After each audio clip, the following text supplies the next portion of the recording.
नमस्कार दोस्तों, आज हम कक्षा 10 की नए सिलेबस के अनुसार पहली यूनिट वास्तविक संख्याएं करने जा रहे हैं।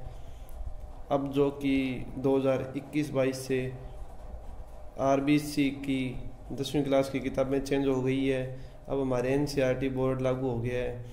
इसमें कक्षा 10 की पहली प्रश्नावली आज हम उसकी शुरुआत करने जा रहे हैं। वास्तविक संख्याएं क्या होती है, वास्तविक संख्याएं, इसके बेसिक के बारे में अब हम जानेंगे। हमें पता है कि संख्याएं क्या होती है। संख्याएं सबसे पहले नेचुरल नंबर।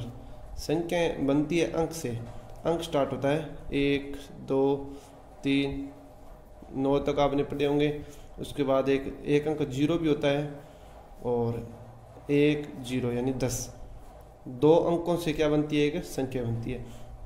संख्याएं जो 1 से स्टार्ट होती है उसे क्या कहते हैं, नेचुरल नंबर कहते हैं। उसके बाद होती है पूर्ण संख्याएं जो 0 से स्टार्ट होती है, और उसके बाद आती है पूर्णांक इंटीजर। आई से और जेड से भी इसे डिनोट करते हैं। ये माइनस से लेकर प्लस तक सभी क्या होती है, इंटीजर यानी पूर्णांक। इसके बाद आती है परिमेय संख्याएं जिसे क्यू से लिखते हैं। वैसे रेशनल नंबर बोलते हैं इनको। कोई भी संख्या जिसे p/q में लिख सकते हैं और q का मान क्या नहीं होना चाहिए, 0 नहीं होना चाहिए। इसे क्या बोलते हैं, परिमेय संख्या बोलते हैं। जैसे -5 भी परिमेय संख्या है, लेकिन है कौन सी, ऋणात्मक परिमेय संख्या है। 7 भी परिमेय संख्या, क्यों, 7/1। 0 भी क्या है, 0 भी एक परिमेय संख्या है, क्योंकि 0 को 0/1 के रूप में लिख सकते हैं। इसके बाद आती है एक इरेशनल यानी अप्रिमेय। अंडर में वो मान जिनका आप पूर्ण वर्ग नहीं कर सकते। जैसे अंडर 16 का मान 4 होता है तो ये परिमेय संख्या है। अंडर 2 का डायरेक्ट कोई मान नहीं होता है, इसलिए कौन सी है, अपरिमेय संख्या है। अब अपने टॉपिक है वास्तविक संख्याएं। Real number. रियल नंबर का मतलब कोई भी संख्या है वो रियल नंबर होती है। जिस संख्या का अस्तित्व होता है उसे क्या कहते हैं, रियल नंबर। यानी -5 हो, 8 हो, 1053 हो, कुछ भी हो, ये कौन सी संख्या है, सारी ये वास्तविक संख्याएं हैं।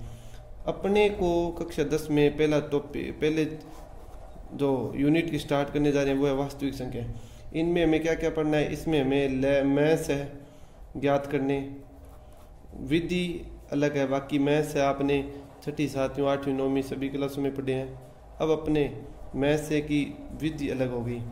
यहाँ पे जो विधि अपने को करनी है उसका नाम है यूक्लिड विभाजन प्रमेयिका।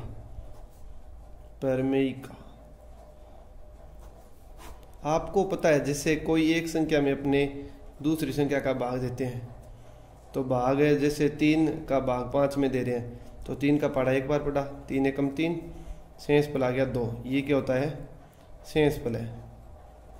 और ये क्या है, जिस पर भाग जाता है उसे भागफल कहते हैं, और जिसका भाग देते हैं उसे क्या कहते हैं, भाजक कहते हैं।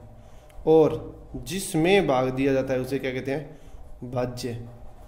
कुल मिला के अपने क्या होता है, अपने एक संख्या में दूसरी का भाग देते हैं। एक संख्या में दूसरी का भाग देते हैं तो अपने पास कितने पॉइंट बनते हैं, a में b का भाग देते हैं तो BQ + R। कैसे आया ये, जैसे 5 में 3 का भाग दिया तो 3 को जितने पे भाग गया प्लस में शेषफल, यानी भाज्य बराबर क्या होता है, भाज्य बराबर होता है भाजक इंटू भागफल प्लस शेषफल। ये क्या होता है, ये भाज्य के बराबर होता है। इसी प्रकार b का a में भाग दे रहे हैं, मतलब a क्या है, भाज्य, b भाजक है, तो अपने को एक है a बराबर BQ + R ये प्राप्त होता है। इसे क्या कहते हैं, यूक्लिड विभाजन प्रमेयिका। और यहाँ पे a क्या है, भाज्य, b भाजक है, q भागफल और r रिमाइंडर यानी शेषफल। r का मान क्या हो सकता है, r का मान हो सकता है 0 हो सकता है और 0 से बड़ा हो सकता है, लेकिन किससे छोटा होगा, छोटा होगा किससे, भाजक से। ठीक है।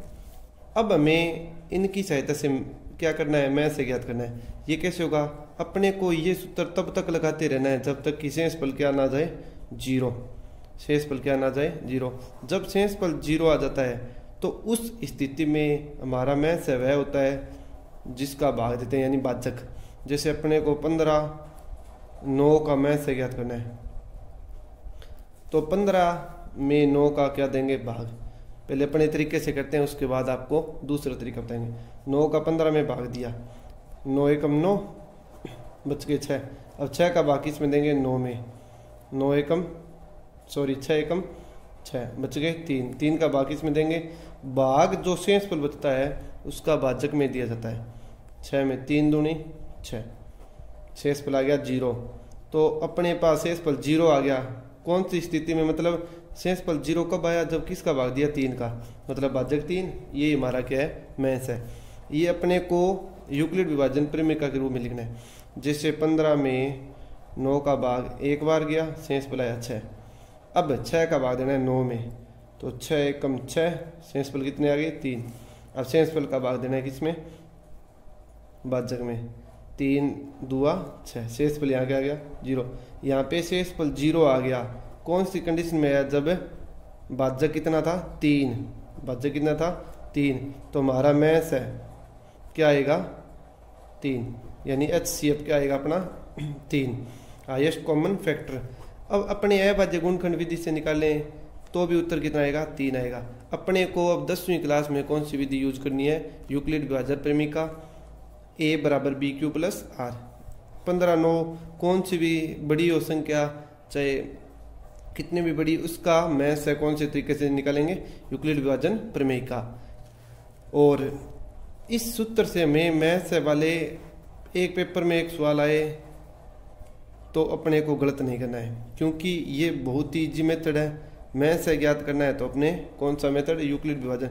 अपने पहले सीधा रफ कार्य पर इससे कर सकते हैं, जैसे अपने भाग विधि से करते हैं ना, भाग विधि की तरह करके उसको अपने कौन से मेथड से कर सकते हैं, यूक्लिड विभाजन परिमेय का। इससे हमें क्या आ जाएगा, मैथ से प्राप्त। पहला तो टॉपिक हो गया अपना यूक्लिड विभाजन परिमेय का। इसके बाद हमें क्या करना है, अब बात करते हैं पहली, यानी 1.1 में हमें क्या पढ़ना है। 1.1 में हमें पढ़ना है, जब मैथ से ज्ञात करनी है यूक्लिड विभाजन परिमेय का, तो अपने को पहला क्वेश्चन हो ही जाएगा। जैसे अपने करते हैं 135 और 225 का, 135 और 225, 135 और 225 का ज्ञात करना है मैथ है यूक्लिड विभाजन से। तो 135 छोटी संख्या है, उसका भाग देंगे बड़ी संख्या में। 135 एकम 135, शेषफल आ गया 90। 90 का भाग 135 में, 1 पर गया। अब शेषफल आ गया 45। 45 का भाग 90 में, 45 दुए 90। तो भागफल शेषफल क्या आ गया, 0। शेषफल 0 आ गया तो मतलब हमारा मैथ से क्या होगा, 45। तो अपने लिखेंगे यूक्लिड विभाजन में 135 इंटू 1 प्लस कितने शेष बचे, 90। तो 135 में किसका भाग देंगे, 90 का। 90 का भाग एक बार प्लस में 45। अब 90 में भाग 45 का कितने पर गया, 2 बार, शेषफल 0। तो ये हमारा क्या है, HCF यानी मैथ है। आज हमने क्या सीखा है, आज अपने यूक्लिड विभाजन से मैथ से ज्ञात करना सीखा है। इसी में 2-3 क्वेश्चन है आपको, चाहे 196 और 38,220, या कौन सा भी कोई भी संख्या हो, चाहे 25,40 हो, अपने इस विधि से निकाल सकते हैं। बहुत ही इजी है। और इसके बाद अपने को सिद्ध करना होगा, जो 2-3 क्वेश्चन है जो सिद्ध कीजिए कि धनात्मक विषम पूर्णांक का वर्ग ये होता है। ऐसे 2 या 3 से क्वेश्चन है, वो अपने नेक्स्ट वीडियो में करेंगे। आज सबसे इम्पोर्टेंट टॉपिक क्या होता है, हमें शुरुआत करनी है सरल से कठिन की ओर। हमें सरल से कठिन की ओर जाना है। तो सबसे पहले हमने इजी टू डिफिकल्ट, ये अपने को वे यानी रास्ता चुनना है। सबसे पहले हमने मैथ से होता है क्या है, हमें ये तो पता ही है। 10वीं क्लास में अपने मैथ से निकालने का तरीका है, वो कौन सी विधि है, यूक्लिड विभाजन प्रमेय का। इस विधि से करना है। उसके बाद अपने को टॉपिक पढ़ना होगा अभाज्य गुणनखंड विधि से भी मैथ से ज्ञात करने, अभाज्य गुणनखंड विधि। और उसके बाद हमें क्या पढ़ना होगा, सिद्ध करने हैं कि √5 अपरिमेय संख्या है, √2 एक अपरिमेय संख्या है, इसको भी हम सिद्ध करेंगे। इसके बाद अपने को पढ़ना है दशमलव प्रसार। दशमलव प्रसार यानी पॉइंट के बाद है। जैसे अपने 14 में 6 का भाग दे रहे हैं, 6 दूनी 12, 2 पॉइंट 6 तिया 18, यानी पॉइंट के बाद में भाग कितनी संख्या के बाद रुकेगा। जैसे 15 में 10 का 10 से कम 10, 5 लगा दी पॉइंट, 50, 10 15 50 यानी 1.5। दशमलव के बाद प्रसार कितना एन पॉइंट के बाद 2 अक्षरों पर रुक रहा है या 3, ये ज्ञात करेंगे। दशमलव प्रसार यानी शांत भी हो सकता है, हो सके पॉइंट के बाद रुक जाए, जैसे 1.5 है तो ये दशमलव प्रसार शांत हो गया। अब जैसे 10 में 3 का भाग देते हैं, 3.3 चलता ही रहता है, तो ये कौन सा है, दशमलव प्रसार अशांत, मतलब रुकता नहीं है। ये पढ़ेंगे तो ये 4 टॉपिक के साथ हमारी पहली यूनिट पूरी हो जाएगी।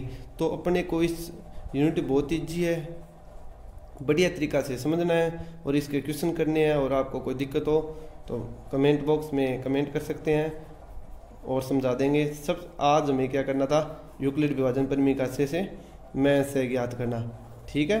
बाकी करेंगे अपने नेक्स्ट वीडियो में। और आप हमारे त्रिवेणी क्लासेस चैनल को सब्सक्राइबर जरूर करें और घंटी का भी निशान दबा दें ताकि आपको आने वाली वीडियो की नोटिफिकेशन मिलती रहे। धन्यवाद, शुभ दिन।